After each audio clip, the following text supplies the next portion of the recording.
Mbak Rasul memang kini itu agak unik memang. Mbak unik ya. Nah, dulu pilpres dua pasang lah heboh aja. Cuman hebohnya itu tidak pada kini tuh. Kini 2 tahun lah ya orang ke pilpres. Tapi booming tentang mendadak Anies itu luar biasa.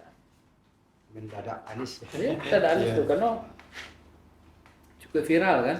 Mhm. Mbak Piko sebagai orang media pasti menyaksikan itu. Nah, Tuh. Tapi Daun, betul tuh mendadak Anies, demam Anies, atau badai Anies istilahnya. Mhm. Jadi kan apakah itu sebuah desain dibuat popularitas Anies kok lebih dulu matang sehingga di akhir-akhir nanti apabila lah masuk dalam tahap pencalonan yang lah memuncak lima kok didesain agar nanti kecenderungannya menurun. Nah, apakah model itu atau memang Anies kok betul-betul manusia super yang layak digandrungi oleh semua orang? Anu cek deh, kalau dari awak sosok Anies nih yang membuatnya viral, dicintai oleh masyarakat, atau hasil karyanya yang selama menjadi gubernur DKI? Ada tak kayak masuk dari Muncung Singo masuk ke Muncung Bayo tadi? Ayo, kok anu waktu gampang waktu les. kalau dianggap misalnya Iko by design, kan pertanyaan Arif kan arahnya ke situ. By design, kalau mencari sumber daya yang menumpuk justru tidak di Anies kalau yang do ini kan dari beberapa timnya macam dia kan. Nah, artinya kalau by design kan dirancang betul-betul semua medsos tuh.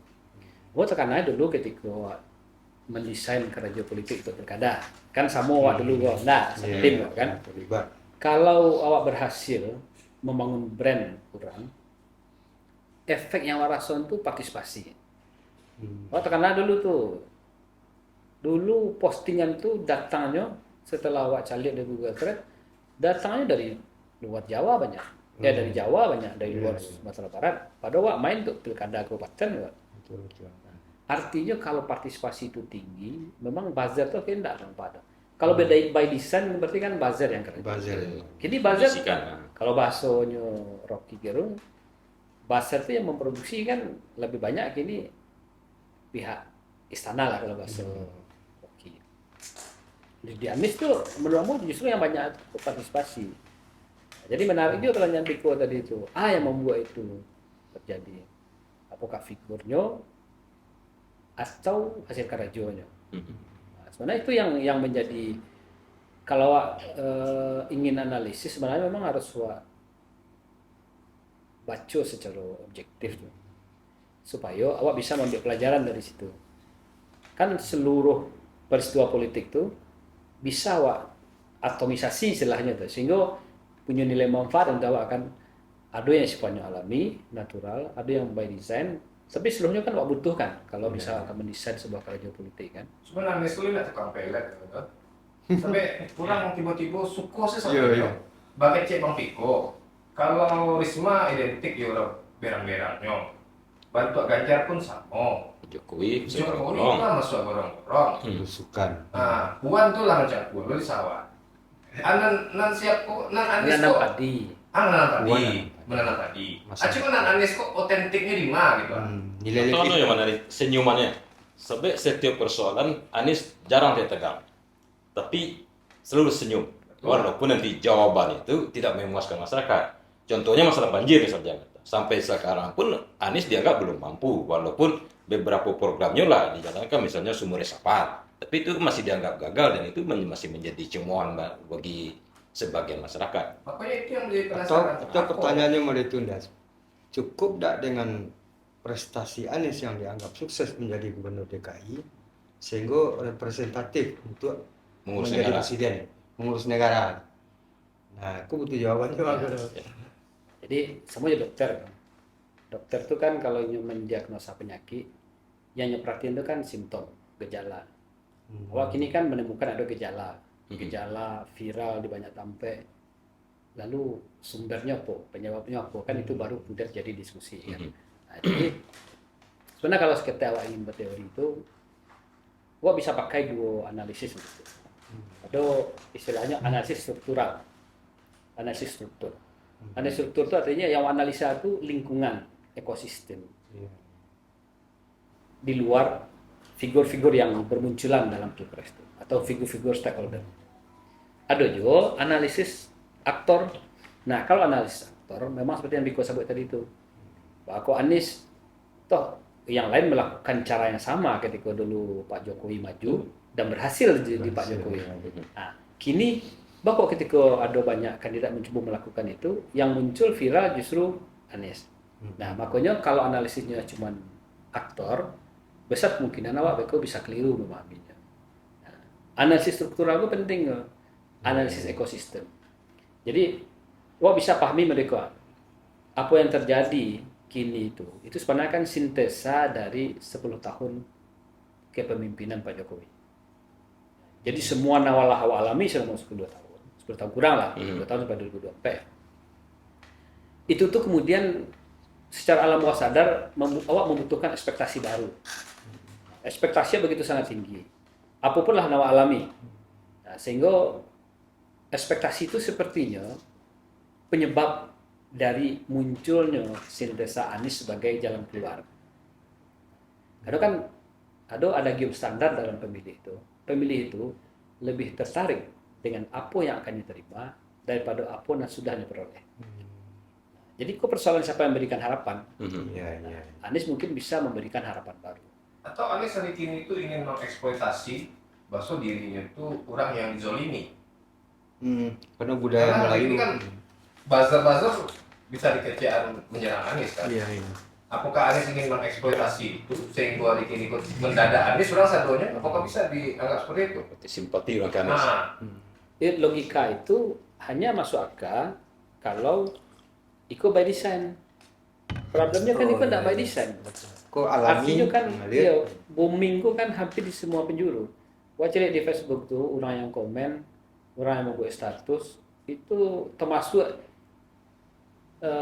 netizen nyinyir gua yang komen apa saja yang berbeda dengan memposting itu kan tak bisa dikendalikan.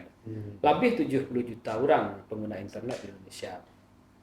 Jadi kini dengan menjadi privatnya informasi gua. Kini kan sumber informasi jadi privat karena orang bisa membuat informasi di rumah aja kan. Di komputer saja dia bisa membuat informasi di medsos. Nggak ada apa di situ tuh dah. Nggak ada editorial di situ tuh dah. Ada editing di situ tuh dah. Nah, sehingga kemudian semua orang bisa lo mengakses informasi yang sangat privat tadi itu. Jadi semua orang memiliki informasi tentang peristiwa kini. Nah kan tinggal cocokologi saja ya. Dan sampai orang, aku bertamu tidak sehari-hari di lapangan. Kalau bertamu tentunya oke, setuju. Nah itulah kemudian bahwa kemudian penemuan like and share itu penemuan yang luar biasa dalam medsos. Kesannya sederhana saja ada like and share. Padahal like and share itu menunjukkan orang punya sikap. Di situ ada proses pengambilan kesimpulan umum. Ada penggiringan pandangan umum yang terjadi di medsos itu. Hanya dengan ikon like and share. Apa jelek dong? Kan lah terjawab tadi tuh. Kalau memang figur Anies yang didukung oleh semua lapisan elemen masyarakat kini ternyata tidak by design. Ya. Nah, itu kan relevan juga dengan lebih dulu masyarakat Minang yang kultur pemilihnya rasional menetapkan pilihannya kepada Anies. sehingga orang mendadak Anies. Orang mendadak Anies. Nah, Masuk akal. kalau memang tidak by design, tentu ingin tahu apa mana kelebihan Anies kok, ya. Dan harapan yang ingin diwujudkan untuk memenuhi keinginan masyarakat yang mendadak Anies ini. Jadi pertanyaan Capung tadi itu sebenarnya menggoda, Ya. karena kalau seandainya oligarki tetap bertahan, maka siapapun presidennya kan sama saja. Ya. Nah, jadi mungkin memang perlu juga urai diskusi sekitar tentang oligarki. Oligarki itu orang apa?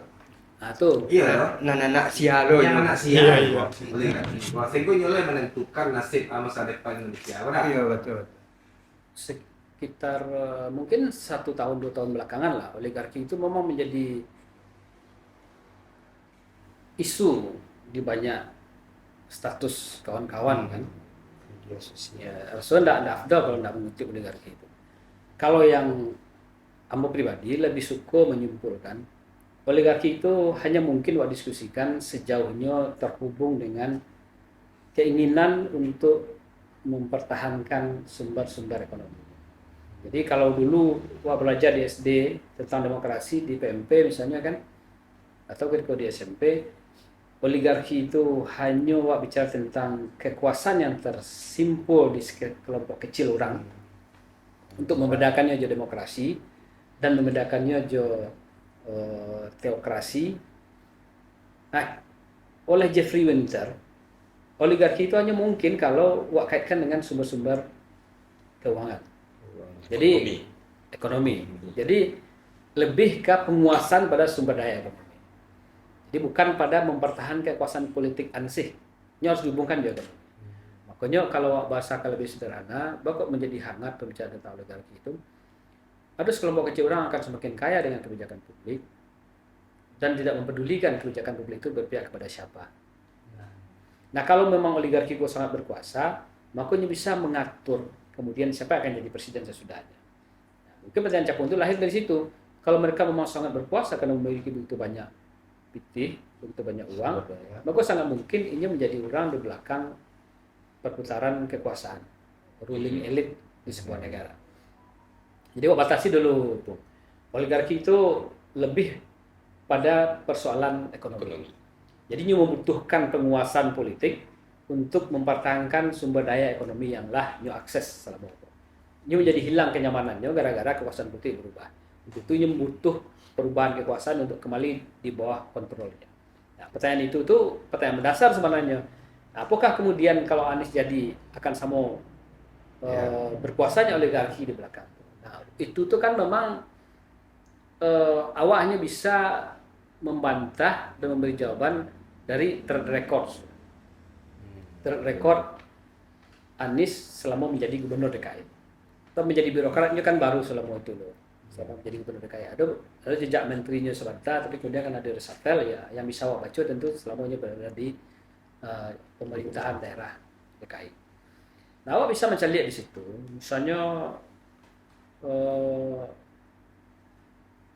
ketika Patangnya coba dijangkau oleh KPK dan diawali oleh demonstrasi beberapa kelompok agar Anies dibawa ke KPK. Nah, ketika ada gelar perkara, itu kan hanya berdua anggota KPK yang menganggap layak dibawa ke persidangan, layak disidik. Nah, sementara yang lain gelar perkara para ahli yang datangkan tidak setuju.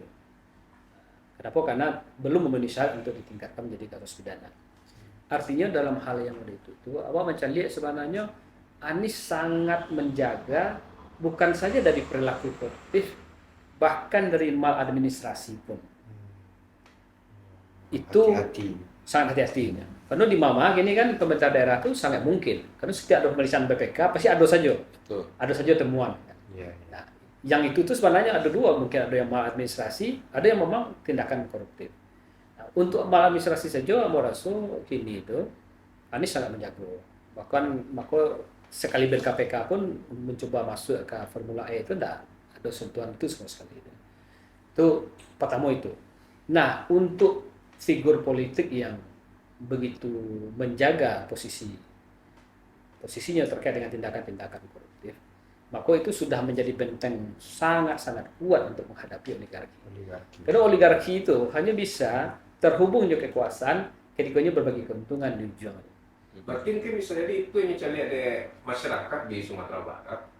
Artinya Anies relatif clean dan clear di masalah hukum hari ini. Sehingga dianggap ini bisa mewakili representatif dari keinginan masyarakat Sumatera Barat. Bisa nggak dikategorikan? Ini kan misalnya balik ke Sumbar ya. Balik masuk ke Sumbar misalnya. Kalau membahas Sumbar, pemilih Sumbar itu memang menarik. 2 kali Pilpres Pak Prabowo maju. Yang pertama mau kepala sekretariat dulu, kemenangan Prabowo. Dan kamu tahu mana tuh tidak ada karajo politik yang serius untuk memenangkan Prabowo. Sumbar. Tapi kemudian Kabupaten Solo saja menangnya 85%. Tertinggi. Kalau tidak Bang. salah demo tertinggi Kabupaten Solo, kemudian Padang Pariaman, kemudian Kota Solo. 19 kota kabupaten. Dari 19 kota kabupaten itu, Kabupaten Solo itu tertinggi, 20%. Tidak bisa diklaim sebagai karajo politik, tidak. Itu uniknya. Makanya memang harus ada studi serius tentang perilaku pemilih di Sumatera Barat. Malah kalau tidak salah dulu Jokowi kok dihubungkan orang sebagai putra Pariaman kok. Jokowi katanya. Tapi tetap dia kalah. Ajo. Dia tidak bisa mendongkrak. Asli bakawan dia tuh ada hubungannya Ajo Biden. Ah, iya. Nah, ini wak lihat kan, bapak sampai pada itu. Nah, kok kalau secara filosofi wak bahas, secara filosofi sebenarnya pemilih rasional itu hampir tidak ada. Bapak hampir tidak ada, karena yang disebut dengan pilihan itu sebenarnya adalah keputusan. Kan wak putuskan tuh untuk memilih apa, memilih siapa. Dan yang namanya keputusan itu sebenarnya instrumennya lebih ke hati, Suka tidak suka. suka tidak suka. Pikiran itu hanya instrumen yang dipakai untuk mengkalkulasi. Dan kebanyakan ketika bicara tentang teori justifikasi, bahwa orang melakukan justifikasi, sebenarnya yang dilakukan justifikasi itu adalah membenarkan, pikiran mencoba membenarkan apa yang jadi kecenderungan awal. Nah, kalau lebih teoritis itu dikupas oleh Pierre Bourdieu dalam sosiologi itu. Menarik benarnya membahas ini. Ketika menjelaskan tentang teori arena dan habitus. Jadi sebenarnya awak gue seluruhnya lah punya kecenderungan. Pikiran itu lebih suka menjustifikasi apa yang lah awak jadi kecenderungan. Tapi masyarakat Sumatera Barat masuk di dalam itu. Punya. Jadi, nah kini kalau bicara tentang like and dislike, suka dan tidak suka, itu kan lebih ranahnya ke perasaan. Ya. Kini baca dia dulu, alat kalkulasi tadi itu kan pikiran. Minangkabau yang membedakan ya, mungkin masyarakat lain ya, adalah ini punya lapau. Lapau itu institusi sosial. Lapau itu tidak hanya sampai orang Manggaleh kalau di Medan. Lapau itu adalah ranah publik, ruang publik, di mana di situ terjadi transaksi ide, terjadi transformasi pikiran. Orang awak itulah terlatih kalau lah bicara lapau, walaupun di situnya main domino, main song, main kowa, tapi selalu isinya debat. Dan bisa wak cari dialektika. Wak bisa cari itu kalau di lapau-lapau itu segala hal dibahas di situ. Mulai dari vaksin sampai pemilihan presiden Amerika. Malah perilaku orang rumah dilapor. Sadonya dibahas di lapau. Jadi artinya ruang untuk mendistribusikan figur, profil, pikiran-pikiran kandidat jauh lebih terbuka di Minangkabau, di Sumbar daripada di tempat lain. Karena masuk dalam ruang publik tuh, masuk dalam diskusi-diskusi di lapau tuh. Sadonya kan tradisi awak tuh. Sadonya apa di situ? Apa saja dan luar biasa pintar sebenarnya. Orang awak tuh mengoperasikan itu. Jadi kalau ada yang pro Jokowi misalnya, atau ada yang pro Prabowo misalnya, itulah ada saja satu orang yang mengambil posisi sebagai antitesis. Ini pura-pura suku Jokowi supaya terjadi debat, supaya terjadi menghidupkan situasi. untuk menghidupkan suasana. Itu tradisi orang awak. Nah, kalau ruang publik wak begitu luas, begitu banyak di Minangkabau, sehingga transaksi gagasan itu terjadi. Nah, ini wak cobalah kalau wak sebagai desain karajo politik, misalnya kalau wak konsultan. Kalau wak melakukan branding, maka setelah narasi wak ciptakan, tagline wak produksi, maka hal besar lain yang harus wak buat itu adalah connecting. Caranya supaya ada instrumen yang menghubungkan awak, tagline awak tuh, narasi awak tuh justru pemilih. Nah, maka disitulah di alat-alat kampanye itu diciptakan orang supaya instrumennya connectingnya terjadi antara pemilih jo pesan-pesan dari profil kandidat. Di Minangkabau, di samping awak harus menciptakan instrumen-instrumen itu, secara realitas terbantu awak karena memang diskusi-diskusi itu.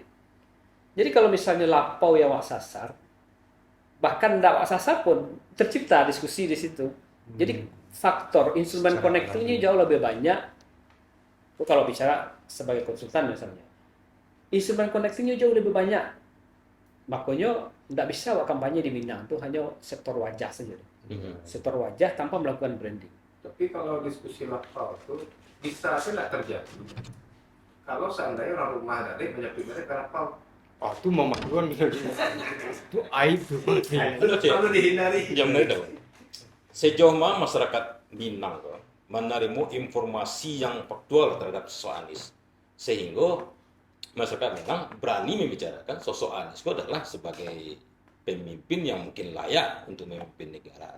Sedangkan dia tak punya rekam jejak, Skor. Tidak menjadi korban pengiring opini saja masyarakat. Nah, kalau bicara korban itu kan kalau Allah bicara tentang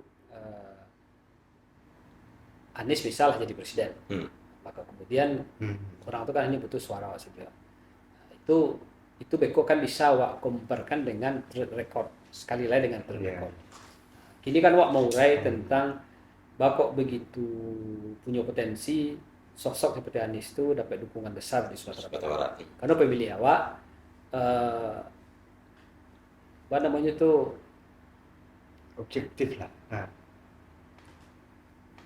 anunya instrumen dialektikanya itu. Nah, kini kan balik ke pilihan yang Bokecian tadi bahwa pemilih rasional itu sebenarnya secara filosofi. Walaupun kalau di riset kan selalu ada hitungan pemilih rasional. Tapi awak benar lah ketika akan menentukan pilihan kan, walaupun awak kalkulasi secara rasional, tetap aja beko akan memilih itu Bismillah. Kemana kecenderungan hati awak. Kamu pernah berapa kali pernah jadi pimpinan partai, tapi kemudian pilihan kamu tidak kandidat ya diusung di partai awak. Nah, jadi, nah balik ke level wacana, maka ruangnya cukup terbuka. Nah, ruang terbuka itu kan itu menjadi peluru tuh, untuk kemudian like and dislike awak tercipta di situ. Karena kan dari waktu ke waktu awak dibombardir dengan isu, dengan informasi, baik informasi lewat medsos maupun diskusi-diskusi di lapau tadi itu. Sehingga kemudian lahirlah semacam basic persepsi awak tentang profil para kandidat. Nah, kini ada dua model. Kembali ke pertanyaan pertama Capung tadi itu. Ada model yang datang ke sawah, sudah itu menanam padi. Tapi di video, di gambar tuh, di video tuh menanam padinya maju. iya. Sementara tradisi awak menanam padi itu mundur. Bulian Itu luring. saja bagi orang Minang itulah CMS tuh. Iya. Lah sangat bisa di diskusi lapau bahas di orang masa itu pencitraan. Karena di awak yang dia tidak pernah kayaknya orang ke sawah sebenarnya. Itu kan hanya untuk kepentingan pilpres. Nah yang modeko wah itu kan Melek. kurenah wak di lapau. Melek wak jo politik tuh. Ada orang datang ke gorong-gorong. Kalau dia wak di Minang, tokoh itu penting. Iya. Jadi awak bisa menerima pemimpin itu tidak perlu ke gorong-gorong. Kalau kebijakannya itu sampai ke rumah tangga, itulah cukup mengerti orang awak. Jadi cukup mengerti membedakan ma yang levelnya pencitraan dan ma yang betul-betul tindakan nyata. Nah, itu yang Bokecian tadi itu. Jadi yang merasionalisasi pencitraan tadi itulah dialektika di lapau-lapau tadi itu. Nah, itulah yang kemudian melahirkan situasi ya pokoknya. Nah, tuh pokoknya harus yanu yang mana? Pokoknya harus dia. Itu yang Bokecian. Ada nggak pengaruh peran perantau misalnya untuk mempengaruhi pemikiran dari kampung? Karena mungkin sepak terjang Anies katakanlah di ini, mungkin masyarakat Minang yang ada di Jakarta yang lebih merasakan. Apakah itu ada pengaruhnya terhadap masyarakat Minang? Banyak pedagang kaki lima ya. Itu mungkin juga karena apa? Masyarakat Minang mungkin pedagang, mungkin dikaitkan lagi dengan masalah ekonomi. Ya, nah sekali lagi itu termasuk pintu untuk merasionalisasi semua hal yang membedakan antara mayang pencitraan dengan mayang real sebagai sebuah tindakan kebijakan publik. Itu salah satu contoh. Orang Minang yang dirantau ini mencari di mata kepada perubahan Merasakan ya. Dan itu kemudian wacanakan di kampung. Kan interaksi orang awak di perantau itu kan lumayan tinggi itu. Baik by phone, baik yang pulang balik ke rantau ke kampung itu cerita itu sampai saja. Nah, jadi kalau misalnya apakah itu berpengaruh, ya termasuk itulah yang memberikan pengaruh itu. Tapi by the way, kecil orang ini kan intinya kan secara esensi Anies itu profilnya memang menarik untuk diurai track recordnya sebagai gubernur. Itu poinnya, karena kalau hanya mengcover je pencitraan, tidak masuk di Minang. Tapi kalau misalnya mulai urai satu persatu ke sejarah suksesnya membangun DKI, awak bisa mencari itu bahwa memang Anies layak dan sangat mungkin diterima oleh masyarakat Minangkabau. Nah, kan orang membuat gurauan-gurauan di medsos tuh sambil di Aceh 90% dan hampir mirip lah di Sumbar, kalau Sumbar di Aceh itu hampir mirip karakternya. Nah, makanya menjadi penting juga untuk membahas analisis aktor tadi itu. Ya. Jadi di mana keunggulan Anies secara pribadi? Iko sebenarnya kan ada banyak penjelasan akademis yang menjelaskan itu di medsos ya. Di forum WLC bisa baca lihat Anies begitu gamblang menguraikan bahwa yang menjadi cara berpikirnya sehingga kemudian apa namanya buat itu komprehensif, terintegrasi sebenarnya. Pembangunan awalnya pembangunan transportasi itu kan terpisah-pisah. Ada yang MRT-nya, ada yang LRT-nya. Ya, tapi itu kan melanjutkan dari kepemimpinan sebelumnya. Kepemimpinan sebelumnya itu kan itu yang mau kecil tadi itu di zaman Anies transportasi itu menjadi isu besar yang integrasikan ke sadonya. Katakanlah Ahok dulu memulai membangun MRT misalnya. Atau periode sebelumnya ada membangun LRT. Di tangan Anies semua terintegrasi. Sehingga ketika dia bicara tentang transportasi publik, makanya nyebutlah Jack Linko. Nah, Jack Linko itu kan bahkan menghubungkan, terintegrasikan termasuk dengan Metro Mini yang lama. Kopaja yang dulu ada, yang dulu menjadi, katakanlah kalau awak kan menganggap transportasi yang paling ya rakyat jelata itu kan Metro Mini, Kopaja. Dan kan semua tradisi di Jakarta kan begitu kalau dulu naik Metro Mini. Ini auto, berko lompat nuh lain, bisa pindah. Atau ngetem lama-lama, itu bising kan. Sudah itu muncul pengamen, muncul orang melakukan ancaman macam-macam, minta PT kan, saya keluar penjara kan benar itu tuh. Kenyamanannya kurang. Kenyamanan kurang. Di tangan Anies menghubungkan antara pengusaha transportasi itu dengan Jack Linko sebagai sebuah sistem. Misalnya, Piko punya armada 3 buah Kopaja. Arif punya Kopaja 7. Dan di Koko banyak kok. Ada informasi di medsos tuh, ada 77 kali Dinas Perhubungan rapek jo stakeholder transportasi itu sanggup keluarlah keputusan. Nah, rapek itu, nah kalau istilah Anies itu rata-rata pengusaha tuh banyak produksi itu dan jago-jago, maksudnya ini memang tagih lah sebagai bisnismen kan.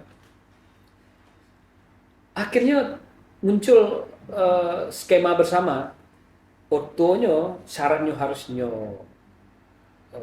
melakukan peremajaan, harus ada AC, lalu kemudian menjadi nyaman, dan ini dibayar berdasarkan kilometernya jalan. Sehingga tidak perlu ngeter lah. Di populasi taruh. Penumpang membayar per 3 jam. 5.000 per 3 jam.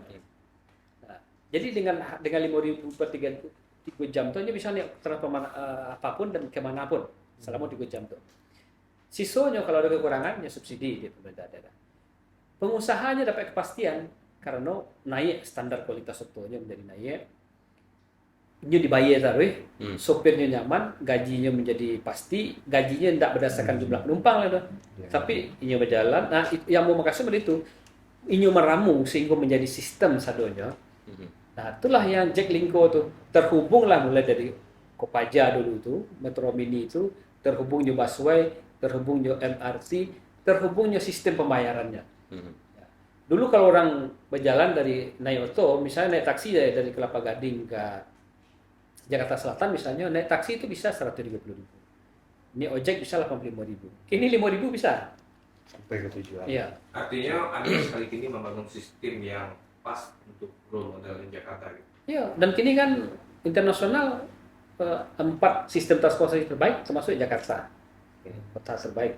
Berarti ada hubungan nggak ketika Bang Tiko tadi ngecek, Tiko kalau masalah peran perantau situ? Karena pertama kan Anies pernah serobok kan dengan tokoh-tokoh perantau Minang, Jakarta gitu. Dan tiba-tiba hari ini di Sumbar pun mulai mendadak Anies kan gitu. Apakah ada korelasinya? Ya bisa pastilah terhubung gitu. Cuma kan orang awak aku kan ndak ini kan melek informasi jo. Artinya dia mencari jo informasi sendiri.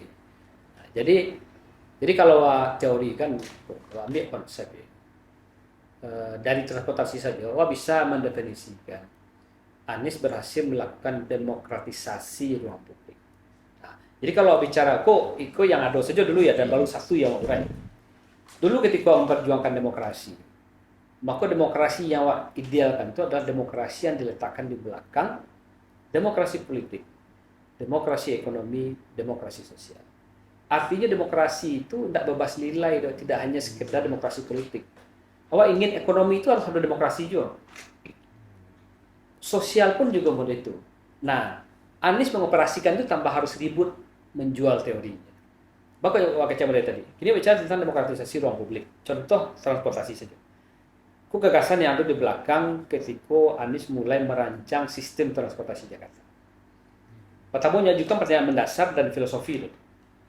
Alat transportasi manusia? Ibu peringkat dulu. Nah, orang mungkin akan mengejen sepeda motor, karena itu yang paling banyak dimiliki dari orang kan. Tapi tidak itu jawaban Anies. Kaki. Nah, ketika Anies mengecekkan kaki, maka sebenarnya ini mengcover semua manusia. Tuh bayangkanlah demokratisasinya di situ tuh. Jadi yang diuntungkan dari kebijakan tentang transportasi bukan pemilik mobil pribadi, kaki lo. Maka konsekuensinya trotoar diperbaiki. Setelah itu kendaraan non emisi. Nah, di situ ada sepeda motor tuh. Di situ ada sepeda tuh. Di situ ada skateboard. Makanya trotoar itu multifungsi, tidak hanya bagi pejalan kaki, ada ruang untuk sepeda. Yang hari ini kalau saya lihat di medsos itu dibangun pipa untuk balik ke parkir itu mulai ada usaha untuk melakukan itu. Tapi rekonstruksi Anies untuk membangun itu luar biasa. Nah, setelah kendaraan non emisi, kendaraan publik, transportasi umum. Setelah itu baru kendaraan pribadi. Jadi kalau ditanya 3 hal pertama yang menjadi dasar untuk membangun sistem transportasi itu adalah publik. Baru ini bicara tentang privat. Berarti keberpihakan Anies. Keberpihakan Anies jalan. Jadi kan itu harus soal pertama bertanya kalau populisme itu kan itu. Rezim kelompok masyarakat mana yang diuntungkan dari kebijakan. Itu pertanyaan dasar yang harus ajukan ketika ingin menganalisis tentang sebuah rezim, baik di kabupaten, baik di provinsi maupun di pusat.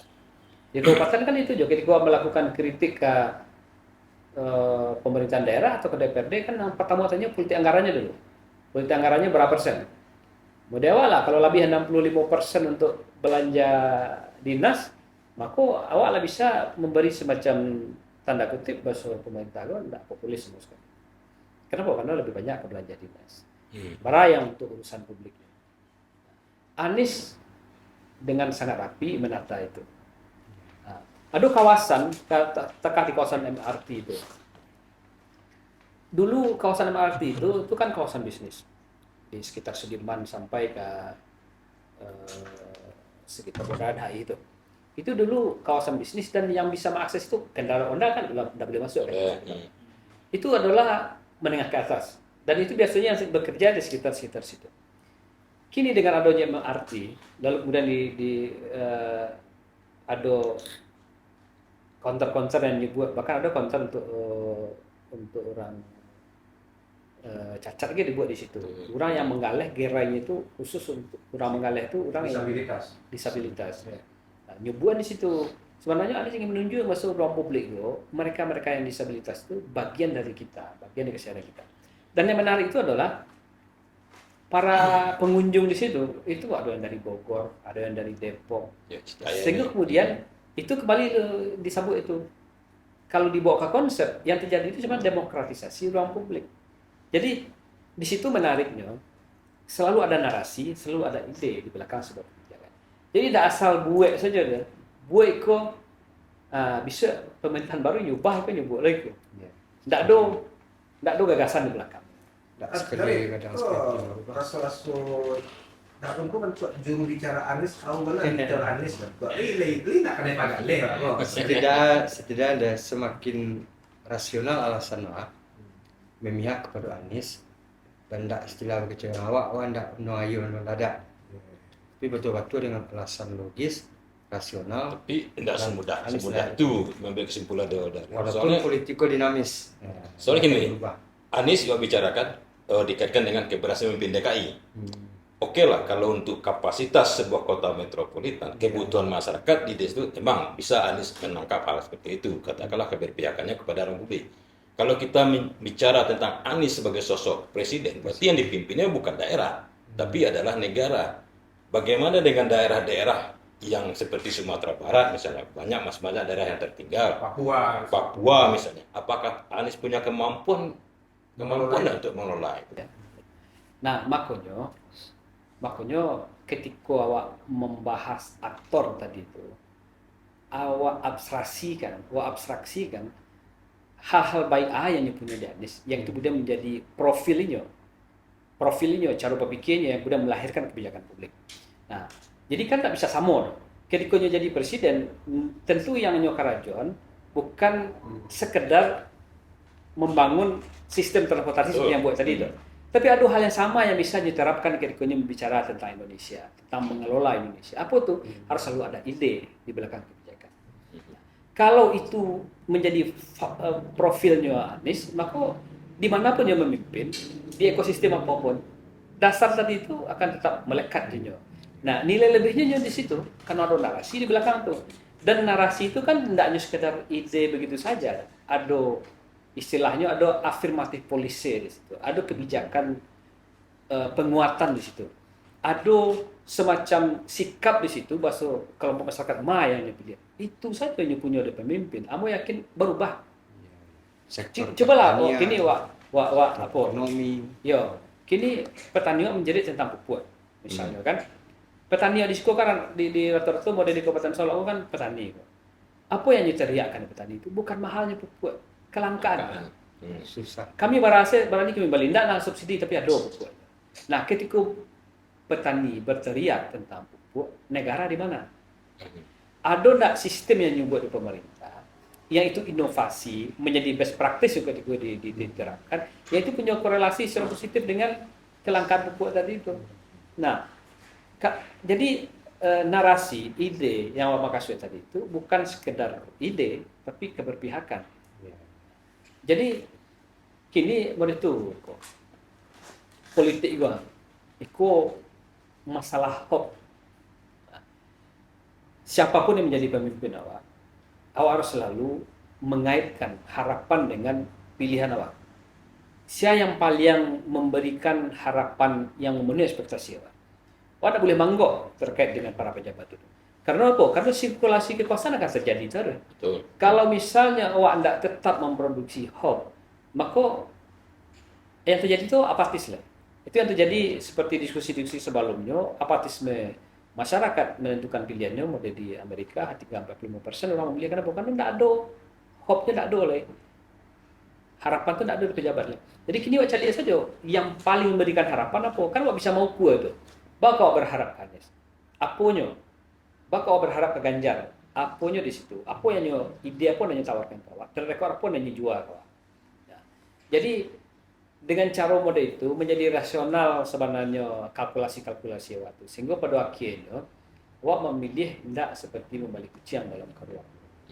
Awak akan memilih juga. Tentu kan awak akan memilih juga, awak carilah informasi sebanyak mungkin. Nah, itu sebenarnya dimensi pendidikan politiknya. Karena informasi dalam politik itu tidak bisa tidak cari di pemilih seperti orang mencari produk. Awak kalau beli handphone misalnya kan, awak cari dulu mana rancak iPhone pada Samsung. Karena awak butuh barang yang memang sesuai dengan standar awak. Tapi kalau dalam politik, informasi yang mampir. Nah, jadi awak sebenarnya apa yang awak lakukan? Kau berdiskusi itu dalam rangka memberikan pendidikan politik. Sehingga banyak seketeknya pemilih apatis itu mulai betul-betul kembali madok pikirannya ke momen-momen politik. Seberapa besar keyakinan masyarakat terhadap harapan kepada Anies? Nah, kan tinggal baca lihat lah ya, track recordnya.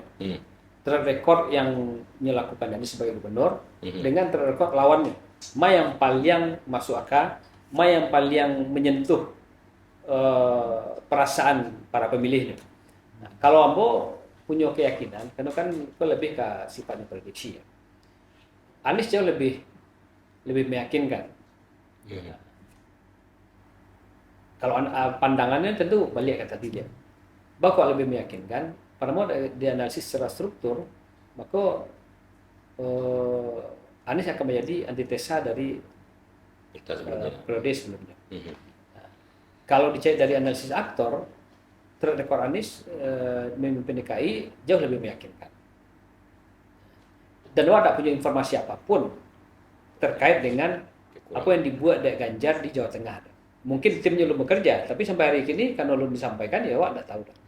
Tapi begitu menggebu-gebu di DKI disampaikan, dan menariknya bukan oleh buzzer, kebanyakan oleh postingan pribadi-pribadi. Nah, itu menjadi nilai lebih Anies yang menurut Ambo akan membuat dukungan gua akan menjadi seperti bola salju, semakin membesar dan akan mengantarkan. Partisipasi semakin luas. Dan Jadi- bantuannya memang tidak akan pernah habis ya. Atau Anies kayak. Mudah-mudahan 2 periode biar selesai program. Dan sepertinya nggak akan pernah selesai diskusi ya kalau bicarakan Anies. Betul. nanti. Jadi fenomena Anies di Sumbar pun sepertinya mungkin lah apa namanya emang layak ya, Sangat Layak. layak.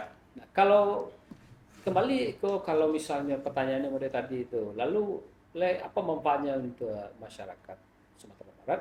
Nah, kembali ke kan bicara tentang hoax. Dari track record yang buat di DKI, kamu punya keyakinan bahwa ada hal-hal mendasar juga yang bisa dilakukan terkait dengan kebutuhan Sumatera Barat.